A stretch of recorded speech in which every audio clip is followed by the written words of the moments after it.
the world of retro machines, Royal Enfield is the undisputed king. And the Classic 350 is its ace of diamonds. And we think that many people have tried to come and dethrone it, but many have been unsuccessful. The only brand that came really close to, give Royal Enfield any kind of competition was Jawa. In 2018, we had a lot of expectations from this brand and the motorcycle. It looked proper, but then you know how it missed a golden opportunity. But now Jayan tells me that the new Jawa 350 has made lots of changes and can give some stiff competition to the Classic 350. So the question is this Jawa finally the Royal Enfield beater?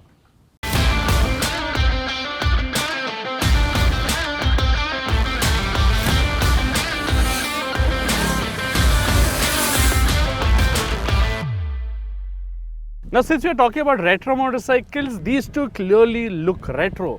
But Arun, which one do you think looks the more prettier motorcycle of the two? I mean, both have a pretty classic template, but I think it's the Jawa that looks, better in terms of the visual sense. Yeah. It looks properly retro. The design is from the 1970s. I think it still looks fresh.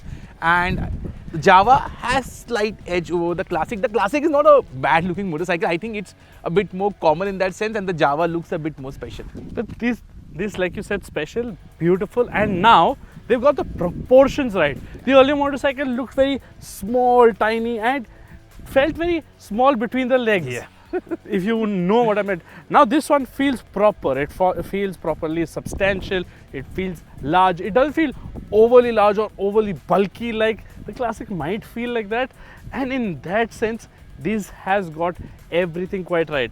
And more so to do with all these neat little touches here, there, all look very, very premium. Exactly. I mean, if you park the older Jawa with the Classic 350, it looked more smaller. Now, as you guys can see, both the bikes are parked next to each other. The Jawa holds its ground much better than the older model. So I think in terms of the visual appeal and the styling, the Jawa has a slight edge. Again, styling is a personal opinion among us. Everybody has their own choice. But we feel among the two, the Jawa looks the prettier. And what is amplifying that sensation is the step up in terms of quality, right? Quality is not a word that goes in line with both these brands. As you can see with the Royal Enfield, the older brand, and now with Jawa also, we've seen that Jawa took a lot of hit and faced a lot of flag because of the quality. But how's the quality on the newer bike? So look at it, it's very well put together. All the panels are flush right now. None of the inconsistent gaps, all the welds and everything. Misaligned panels were so popular on the older bike. Yeah. It's not anymore Karjat, Kasara. They are aligned. Yeah. But even the welds and everything are neater. Like even the Royal Enfield has neater welds. But where this is getting that one step better is all the wiring is also neatly tucked in, and I think that we need to give Triumph credit for that because they have been the ones who've shown these two brands and many other brands for that matter how to neatly execute everything. Right? Exactly. Triumph showed the world that quality doesn't mean a lot of money, and the fact that Bajaj were able to do that is even a bigger was thing. Was it Triumph or was it actually Bajaj who did that? That's a mystery. It's made in Chakan, so I will still take that Bajaj route. But yes, quality-wise, we can see visually also on the new Jawa, the quality upgrades are much better. The older bike, as I said, misaligned panels, the bolts were not proper, the weld quality was not right. Even the paint finish, if you can see on the newer motorcycle, it looks properly right. You also got those new pinstripes. Now there's an interesting story about the pinstripes. So at the first ride, certain Jawa officials told us that hand pinstriping is not their thing. These guys stuff. It's their forte. For them, they wanted to get it consistent. So what they've done now is they made stickers, and to that extent, the gaps between the colored panels and the pinstripe is consistent. But on the tank, if you see, the left side gap and the right side gap is a little bit different, and you have a little bit of an OCD. Yes, it's consistent, but it's different. So basically, it's still a work in progress on the Jawa. Yes, the quality has gone up leaps and bounds. With the J platform, Royal Enfield has made a big step up, but you can still see a lot of wires dangling here and there, which is not the case with the Jawa. They've done a better job on that sense. But we can only see the proof of the pudding somewhere down the line because we've lived with this bike now. We've seen this bike over 3 years now. Yeah. With the Classic 350, the J platform, We have used it extensively and we have seen the quality. It hasn't disgraded too much in terms of the integrity of the quality. It's still there. We are not too sure about the Jawa. Yes, it looks good. Whether it will hold the test of time is something that we'll have to wait and watch. And we hope so that Jawa has addressed those quality issues. Because whatever step-ups they've done in the first attempt or the visually, I hope that that continues. And in that sense, again, both of these motorcycles are coming from the 1970s or the 1980s. They take the retro name quite literally to the heart. Because there's not much techie features here, right? Yeah, I mean, the console, it's analog with a small digital display on both the motorcycles. At least on this, you can go for a tripper option, which is a Bluetooth navigation. MIY, extra 4,000-5,000 for that. But plus the Classic 350 also gets a USB charger as standard, which is so 2010s. So 2010s at least. And the thing is, Jehan, ki even a 125cc motorcycle that like the Raider has more features than a 350cc motorcycle. The Splendor X-Tech 110cc bike gets Bluetooth connectivity and start-stop technology. Yeah. So what? But in that sense, retro again. I feel that this is might be harking to the past, but I think we need to move forward because we can't see the speed at all. Earlier it was between 40 and 120. Now it's between 60 and 100. So basically you go on assumption on those speeds rather than fact. Yeah. Which is not the case of the Classic 350. It is legible in that sense. Yeah, that's fine with it. But how's the switch gear you found on the new Jawa? Like, it's far improved. The switches, even the tactile feel is nicer. Overall, I think the quality on the Royal Enfield is better, but the operations, I still find it better because I don't like the rotary switches on the Royal even Enfield. the pass light switch. Like, I like the conventional flip thing rather than that rotary thing. So yeah, step up wise, I think Jawa has done a good job in that sense in terms of the quality. And styling wise also, we think it looks slightly better. Again, it's a personal opinion. And in terms of technology, it's the Royal Enfield that comes on top with that tripper navigation. But let's kid all of this aside. The actual retro experience also has to come in with the way these two ride. The real retro experience begins in the city.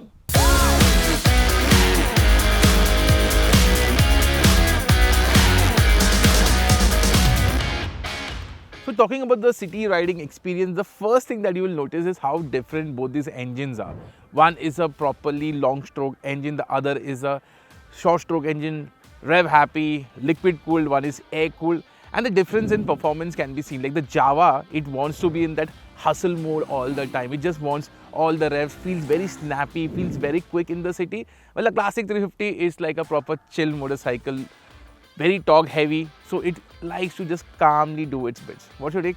So I thought on the first ride that this bike became a little too slow or a little too calm and composed. You can say. Yeah, but it's not quite so because it still has the edge over the Royal Enfield because when it wants to sprint and get going, this still feels peppy, and the gearing changes as well as the changes made to the internals. Now, how they've gone about doing it is they've relaxed the compression ratio, they've made certain tweaks to the engine internals, and they've made the fueling more precise. But they made it a little better so that it feels a lot more calm, composed, and still peppier than this bike. And in terms of acceleration, it has the edge, and this is like a pure torque engine. But if you're riding the Jawa in second gear, you can do the same speed on the Classic 350 in third gear because of the extra torque and the long stroke nature. It feels much more calmer in the city. Yes, you might say that this is not quite as tractable as the Classic, but yeah, it is a lot better now. It is able to pull away from those lower speeds in slightly higher gears better than the older bike used to do, especially with the 293cc engine in that sense. So here, yes, you have to work the gearbox a little bit, but it's not quite as painful or as taxing as the older bike. And also because the clutch action on the Jawa is much lighter than the Classic 350. It's a proper heavy clutch. Gearbox? Again, shift quality on both the bikes. I think this is lighter and easier to shift, but that's more precise. Yeah, and also I think the heel and toe shifter on the Classic 350 just feels so much good with a retro motorcycle.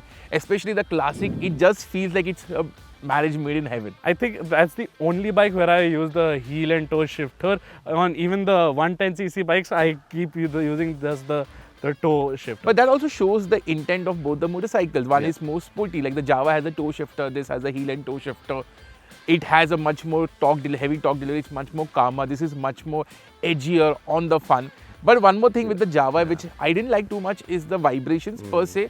It's clearly much more vibey than the Classic 350. The Classic is not the most refined engine, but you only feel minor vibes on the handlebar, which is not the case on the Jawa because you can feel it all over the place, seat, foot pegs, and also the handlebar. Again, I think this is again a work in progress. So they've stepped it up, Yeah. they've made improvements, and it's not buzzy like the older bike. Like you felt tingling sensations Yeah, that's not all bad. throughout, and there was a harsh. Now this has calmed itself down. Yes, you can feel that, but once you get off the ride, it's not like your palms are ringing or your feet Exactly. are ringing. On the ride, you do feel it. It's not quite as dull down as the Classic. It's still a little more pronounced. Yeah. But you're not discomforting. Yeah, so it's right? not a deal breaker per se, but Yeah. comparatively the What Classic I 350 wish is though, the NVH levels, the gruffness, the sound, all the clatteriness was dialed down, right? Because that is robbing you of the clean retro experience. But I think the exhaust note of the Jawa is much more throaty and raspy in that sense. The Classic 350 has that old school kind of, not the proper thump, but it's still more bassy and much more easy. Again, in the exhaust note also, I feel it's more like the nature is coming through. It's So- more youthful. This is much more mature. So in at the that sense. first ride, you guys have seen the video, you guys have seen the reel. This had quite a loud exhaust, and Jawa had removed the DB killers back then. And I loved the exhaust note then. But even now, I do kind of like what this exhaust note is. It's not overly loud or overly in your face like the Honda CB350 is. Yeah. I mean, that was just a pain. In that sense, this is still loud, but this is melodiously loud. I Yeah. kind of quite like it. Arun is not that big of a fan. Age of it. clearly shows over here. I still kind of like this, and it has little bit of pops and bangs. a Yeah, little that is bit at one the thing end. I liked. Yeah. Those pops and bangs on So- the overrun are very nice. And if you are feeling daring, you can go ahead and remove the DB killers, but stand a chance to have a pauti from the cops, right? So in terms of the city, both have a different approach. One is more snappy, more engaging. One is much more relaxed. But one aspect where the Jawa has a clear edge is agility. Yes. Like this thing goes through traffic like very easily. Now Jawa, what they've also done is, like I said, made the bike bigger in every possible dimension. So you would think that they've lost out a little bit on the agility aspect, but that's not quite the case. Or in that sense, it is still the lighter of the two motorcycles. It is still the easier, manageable motorcycle of the two. And it shows because in traffic, when you're riding and zipping through, it cuts through the spaces much easily.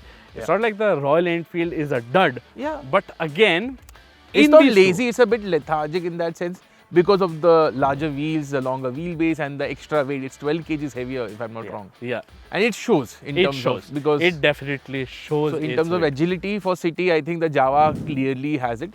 One aspect where both the motorcycles suffer, I think, is the braking. Braking, yeah. I think the brake bite on this is lacking. The brake feel on that feel is on lacking. So it's very mushy and it just comes sort of like this sponginess on the Classic. Whereas this, you don't have the initial, but then it slows down very nicely. Exactly. Both have their own And pros and ABS cons. calibration, you face some issue. I think on the Jawa, it just acts too quickly. On the Classic, it's much more sophisticated in that sense. So overall braking, because of the ABS calibration, I think the Classic has a slight edge. Yeah. And given the sporty performance of the Jawa, you want better brakes. Like you want it to stop quicker. Yeah. What do you think? So initial, if it was better and ABS calibration issues, it would have solved it out. That is part of the retro riding experience in the city. And what happens when you take them out on the highway?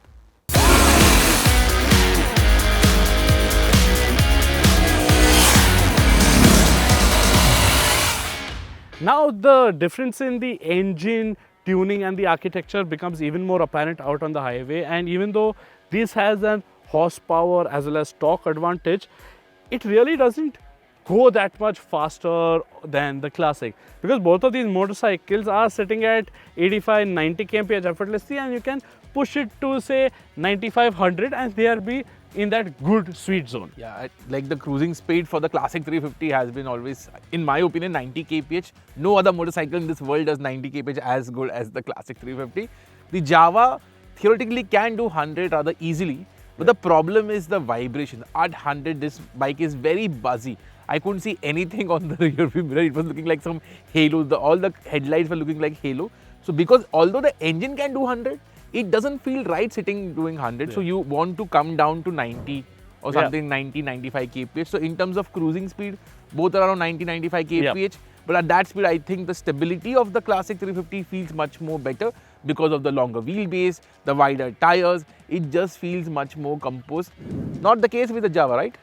And adding to that issue with stability comes the suspension tuning. So when you are out on our current roads which are being developed for Great Bharat and stuff, you will find roadworks which are going on and broken patches, and in that sense the Classic just is able to absorb everything in its path with finesse, whereas that's not the case quite here on the Jawa because it is feeling tossy. It doesn't quite feel as settled. Yeah.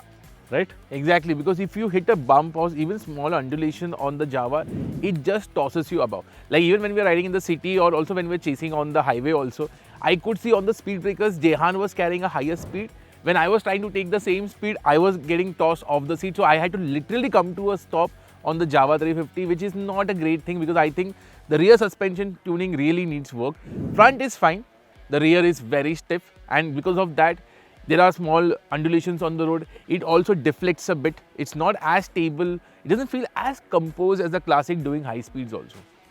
And in that sense, when you even encounter, say, a little bit of a twisty section, yes, the Jawa has the better handling potential, but you are somewhat hesitant from committing to the corner fully because mid-corner bumps can unsettle the bike very easily, which is not quite the case with the Classic. Yes, the Classic will feel a little slow to turn, will take its own time in going down and come back up, but if it encounters any bump, it stays that flat and it doesn't go like this, or jitteriness is not there on the Classic. But to be very honest, Dhyan, like we don't want a corner carving motorcycle, like a roadster is not something that's that why you I said, look at. in case if you do encounter Exactly, it. but if you, in terms of handling, yes, if the road is perfect, the Jawa will be much quicker. But if there are undulations or something, or some unexpected stuff on the road, the Classic feels again much more composed and mature, while it is a bit young and slightly rowdy in that sense. Yeah. So on the highway, I think again the Classic takes it easily because better cruising speed, lesser vibrations, and the better suspension. And next part on those lines would be comfort, right? Yep.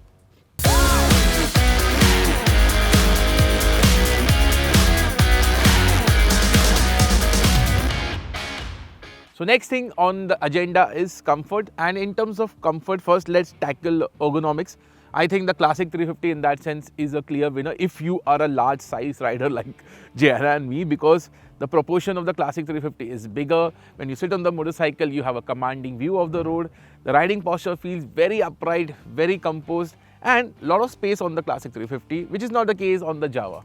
I think again this is a recurring theme with the 350, the Jawa 350 that is, that this is a work in progress because they've sought out the upper body stance, whereas it is nice and upright, but they've kept the lower body in the same sporty position. Now I had asked the Jawa engineers, why didn't you just push the foot peg position for the rider at least say an inch forward so you would have a more natural lower body size, but they said that they wanted to still keep that sportiness intact.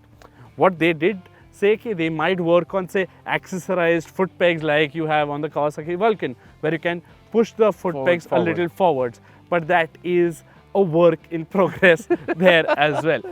But what do you think about the seats? Because I think the stock seat of the Jawa, because it's slightly firmer, feels better. The Classic 350 is good for your city commutes, but long distance, as we have experienced on the older bike, it sinks. And you basically you sink into it, it kind of hits your under thigh and becomes very uncomfortable. But there is a great solution, which is the touring seat from Royal Enfield, and we swear by it. It is one of the best accessories that you can put on a motorcycle. Is around 4,000, 5,000 rupees. In case if you want to get a Classic and go touring, I absolutely urge you to go and spend that 5,000 extra. Don't put the engine guard, get the touring seat, right?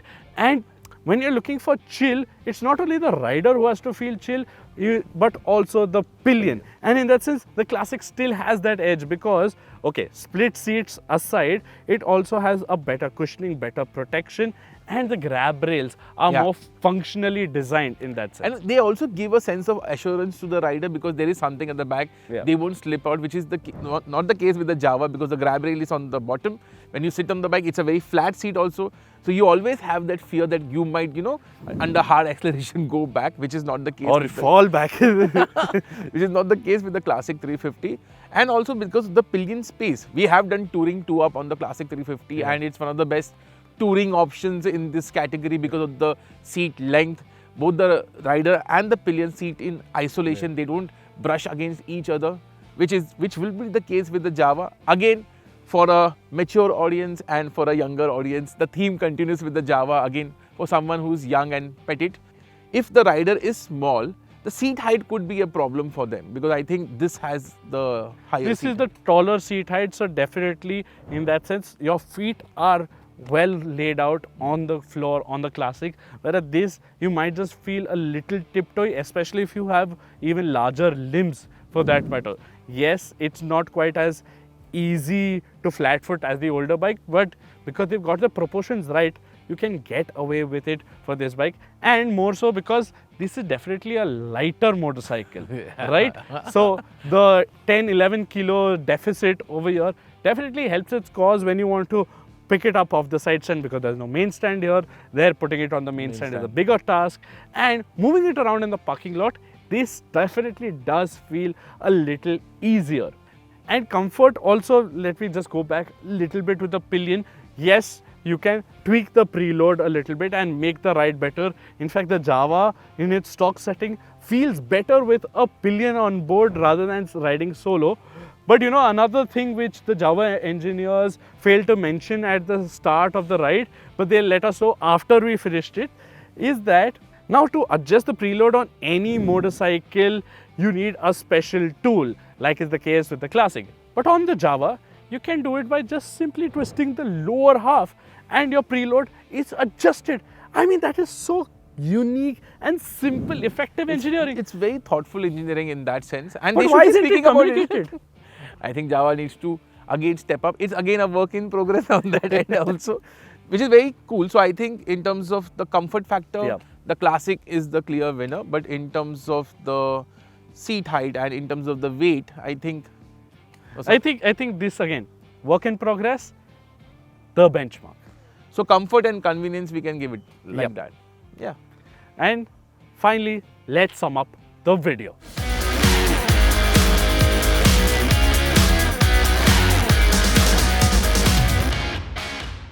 So it's time for verdict, Jehan. First thing we have to talk is the price because without price, nothing works. And both the motorcycles are fairly expensive for what they offer, but the Jawa is 12K more. Yeah, in this particular color editions, this is the base dual channel color edition of the Classic 350, which costs currently 2,03,000 or 2,02,000. I'll put it on the screen, and this costs rupees 2,14,000. Okay. So let's say a 12,000 rupees difference. Yes, there are color editions of the Classic 350 which are priced equally as the Jawa. There are more pricier options, and then there is the chrome on top. Yeah, very. So in that sense, you're getting chrome for that price. Yeah. But having said that, 12K is a lot of money. So I can put, say, a tripper on the Classic 350, a touring seat on the Classic 350, and still have 1,000, 2,000 in change. Yeah. So in terms of value, Royal Enfield still has that edge. One thing we can tell that is the Jawa has better, like it has liquid cooling, which is an expensive technology. So maybe something like that. Okay. Sophistication for the sake of sophistication doesn't really help, right? Yes, it has got liquid cooling. Yes, it has got 6-speed gearbox. Yes, it has got a slip and assist clutch also. But it's not improving or enhancing the riding experience by that much. Although I have to say that the liquid cooling is now far better, but it's not like it's running too hot or the Classic is also running too hot. One more thing are doing it also gets 2 exhaust mufflers, na? So, okay, thoda extra value we can always understand. Let's skip right to the end. This is the benchmark. Yeah, still. This is coming close. Very close, and it actually surprised me. because the older Jawa then isn't a motorcycle that I recommended to anyone. Let me be very honest, that was one motorcycle that fell short on a lot of many aspects. That isn't the case with the new Jawa 350. They have done huge improvements and it has come very close to the classic 350. And this is now a motorcycle that I might or you might recommend.